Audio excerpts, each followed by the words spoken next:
Good Thursday afternoon, everyone. My name is Tim, and this is Freightmaster Resources. Today's episode, I would like to talk to you about going to prison. Well, sort of. Right after this. What makes Core Fund Capital different from other freight factors? Free same-day funding, email invoices, extended funding time, highest advances, customer credit checks, discount fuel card, Saturday funding, quick and easy qualifying, non-recourse programs, no minimums, no long-term contracts. Core Fund Capital, we turn your invoices into same-day cash.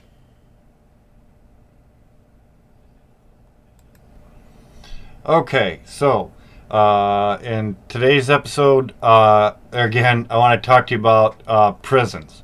Not something everybody likes to think about. Nobody wants to be there, right? But something that we need to think about as brokers and carriers, and that is that prisons get supplied with food and all kinds of supplies. The mattress pads, toilet paper, napkins, condiments. I mean, just anything and everything you can think of. And so suppliers of those types of products can be really great prospects, right? Because they're supplied on a regular basis. So if you're a broker prospecting those customers and land them, try to hook up with some carriers that would like to run those types of loads for you on a regular basis. There are a few requirements, going into prisons and things like that. They don't want them bringing in their cell phones and, different things. But it's not like overly extreme. Drivers aren't going to get a pat down or anything like that. At least not that I've ever heard. I've run prison loads in the past for correctional facilities, and a lot of times these same companies that supply prisons also supply food banks and different places like that as well. So just something really to think about if you're kind of hitting a dead end with where to prospect, who to prospect. Again, it's just another one of those things that if it ends up on a shelf or it gets supplied somewhere, it has to go by truck, right? So they're obviously not going to throw that on a train and or a boat and get it in there, right? Except maybe Alcatraz. So so anyway, think about prisons. And just kind of start thinking outside the box a little bit in regards to places like that and things that require different types of supplies and things. Another good I'm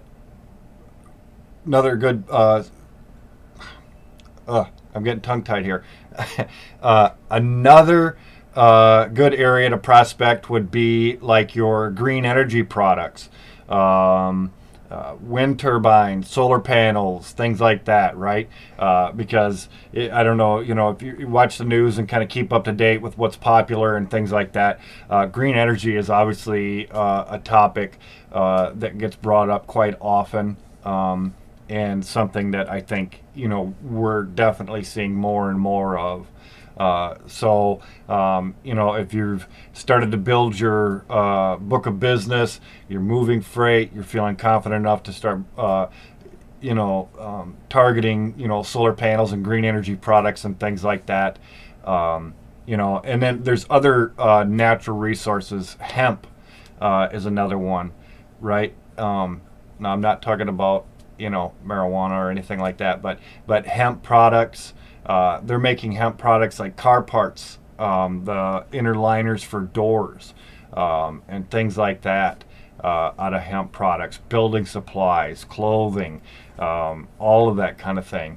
So that's another thing that you might want to look at, right? This video is not meant to be very long. I actually had several things that I kind of wanted to topics that I kind of wanted to go over with you guys, but I thought this was kind of a fun one, just a little something that wasn't quite so serious, and to kind of hopefully give you guys some ideas on different types of places to prospect. and things like that. Guys, if you're new to the industry, or maybe you've gotten started but maybe hit some road, some barriers or bumps or anything like that, there's always a list of resources down in the description below. There's shipper leads, there's 30-day free trials for DAT if you need a load board. I personally prefer DAT. I do have both major load boards, but I really prefer DAT. The ease of use, the accuracy of it, everything, far more than any of the others that I've ever used. If you need factoring as a carrier, Core Fund Capital, we can put you in touch with them. Just follow that link, send a direct message, and someone will reach out to you. Same thing for you brokers. If you're a new broker, that's one of your biggest hurdles, right, is factoring, because most factoring companies out there will not work with you. In fact, Axle will work with you as a brand new broker.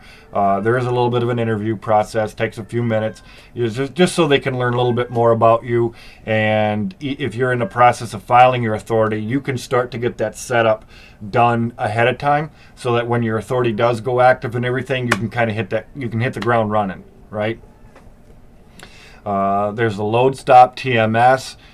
Brokers and carriers, really great TMS, comes with an app for updates. You can submit, if you're a driver, you can submit your bill of lading and everything, invoice, all that stuff for payments right away, right? Really makes things kind of streamlined.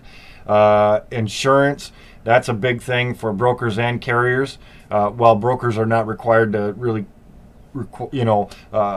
legally require any type of insurance, 99% of your customers out there, prospects, are going to require that you have, contingent cargo liability, that kind of thing.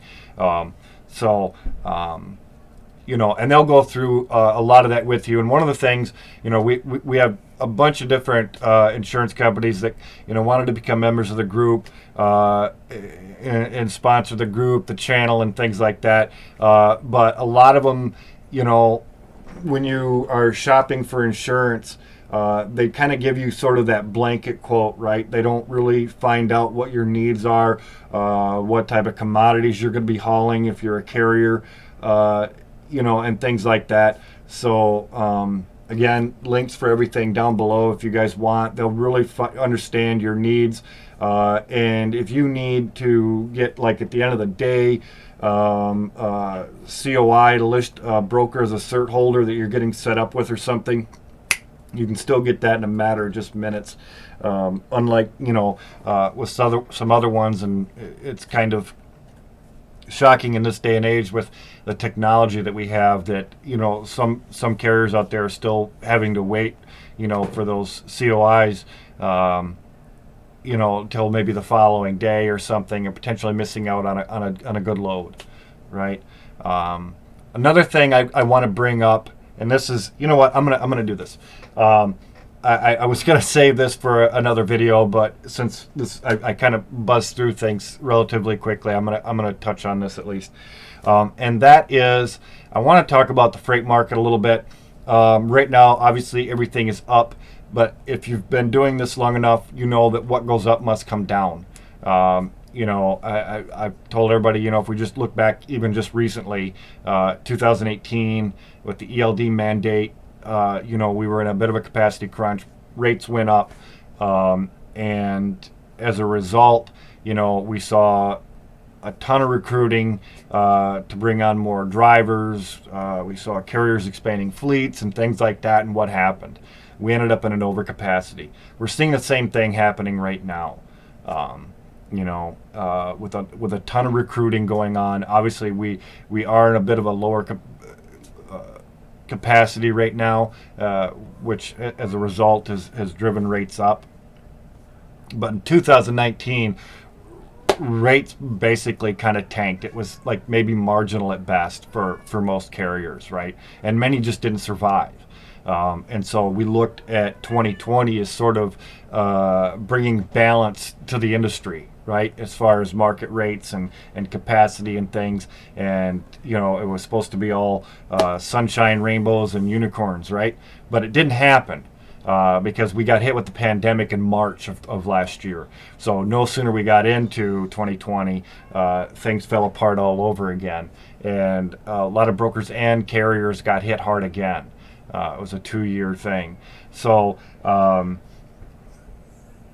the reason I bring this up is that if you've got, as a broker, you should really be working on finding consistent lanes with your customers and prospecting those customers with consistent lanes and building those relationships now, right? And for you carriers, you should be doing the same thing. While the spot market looks like, your whole world is opened up and everything, you really need to be building those relationships because I can tell you from experience, a lot of those carriers that had those relationships in place in 2018 did not get hit quite so hard in 2019 and 2020 as many others did that were just fishing the load boards, right? I'm not saying you can't make it with the load boards, but it definitely makes things a lot tougher because when the market rates are down and you've got a well-established relationship with your broker, they're going to go to bat for you, and you'll probably make a better rate than you would just shopping the load board, right? So, sorry, it's all about taking care of each other. It's, I see and hear a lot of this us against them kind of mentality and things, and I've brought this up in the past, and it really kind of makes me shake my head because, especially as brokers, we're supposed to be impartial, right? We don't work more for the customer or for the carrier. We're supposed to be an intermediary, but I think a lot of brokers have lost sight of that, and it's caused some resentment with a lot of carriers, and it's kind of shameful. And I talk to a lot of carriers, whether they're on a load for me or they saw something I posted online or something and just happened to reach out to me, with a problem they might be experiencing, and ask me if maybe I might be able to assist them in some way. And in most cases I can, or at least kind of point them in the right direction. This is what you need to be asking your broker, and things. And for you brokers out there and I know that there's some of them out there that pull some sneaky stuff on your carrier, shame on you, because it just makes all of us look bad.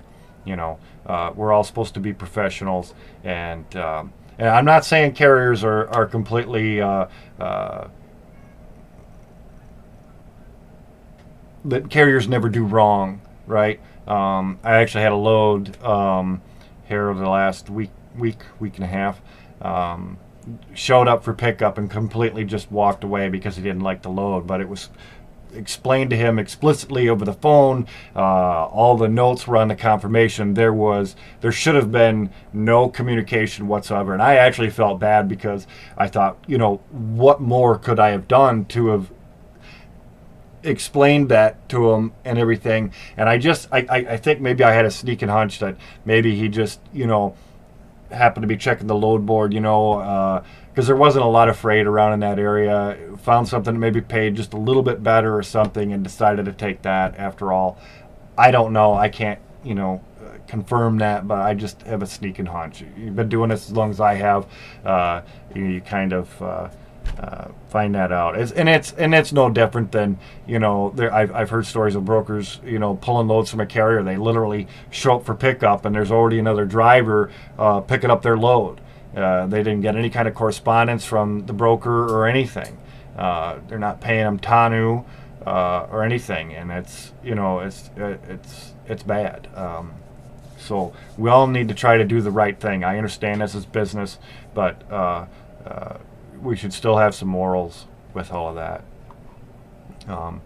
Guys, if you haven't subscribed to the channel already, this is your first time coming across it, I really appreciate, if you subscribe to the channel, hit that bell notification so you can be notified when I do more of these videos. And as always, please be kind to one another.